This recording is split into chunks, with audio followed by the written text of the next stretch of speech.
Welcome back, everybody. My name, as you probably already know, is Stefano, and I am here to accompany you on this journey to learn how to use this platform and improve your learning capabilities. This is the second video of our first tutorial series. Will we give you magic bullets to shot? Of course not. Remember, as usual, that most good things take effort, and that's the beauty of it. But we are here to help you learn to enjoy the friction of such effort and to do this in the most effective way possible. Before talking about effective learning techniques and the tools we can provide to use them, let's talk about some of the most common learning habits which, according to the up-to-date pedagogical theories, are not very effective. A series of 6 questions may help here to clarify the concepts which follow. First, how much time do students study in a row? Most of them a lot. And why is that? Many of them believe their concentration increases in this way. But it's not actually true. Concentration and focus decrease dramatically after some time, and so does the retention capability. Second, how do students approach a written text? They usually read it and highlight the concepts they consider important. The idea is that so doing one can more easily retrieve and remember them. Does this approach work well? Not particularly. There seem to be more effective ways to proceed. Third, and again, how many reading steps do students take to study a written text? Usually, 1 reading step to study and the subsequent reading steps with the main purpose to review. Is this approach effective? Well, sometimes, when the subject is not that complex, otherwise not so much. Fourth, what do some students do to review the study material? It depends on the subject, of course.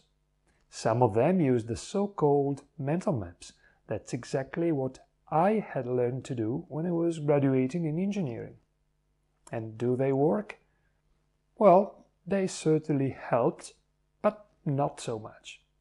They are not the best reviewing method. Other approaches are more effective. And maps fit much better a purpose different from reviewing. Some others build schemes. Schemes may come in handy in some cases when they can help clarifying a concept.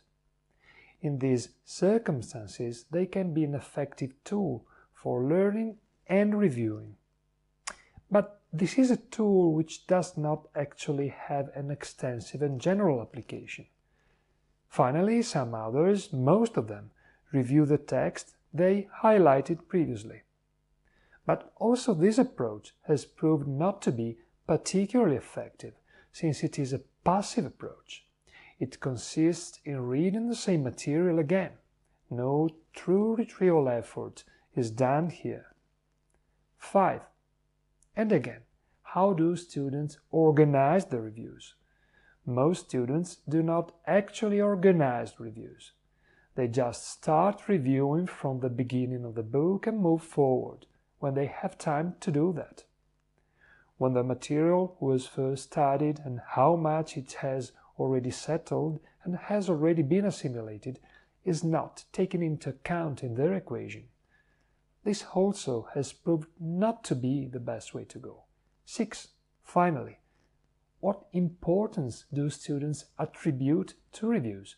Most frequently, they are considered of secondary importance in comparison to studying the new material. This approach, too, has proved not to be the best way to go. Facing new material is like laying a new layer of bricks. You need the previous one to be settled enough if you wish your wall to be sturdy and straight. So, did you recognize yourself in some of these habits? If so, just keep in mind which ones. It will help when we'll introduce more effective approaches and the way our platform may help adopting them in your learning and guide you through a useful change of your learning habits. You can download at the link named Slide on this tutorials icon a slide with a list of the 6 questions we have just gone through. We suggest to print it. Take some time to think of the way you would answer them and jot it down before moving forward with our tutorial videos. So, to synthesize finally, in this second tutorial we have gone through the 6 most common bad study habits among students of whatever age they should try to change, with our help if they wish. Thanks for sharing your time with me, and see you in the next videos.